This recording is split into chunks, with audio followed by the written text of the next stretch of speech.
Bismillahirrahmanirrahim. Yaltaqlıq barəsində İmam Əli əleyhissalam belə buyurmuşdur. Birini layiq olduğundan artıq tərifləmək yaltaqlıqdır. İki üzlük nişanəsidir.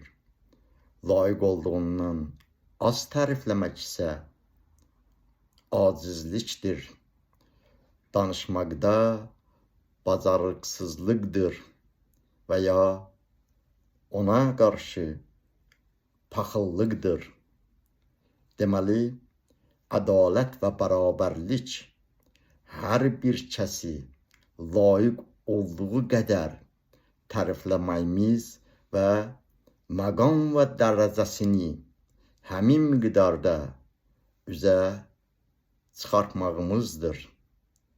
Allah həmd eləyir İzzət Cəlalına bizləri yaltaqlıqdan və paxıllıqdan uzaq etsin inşallah.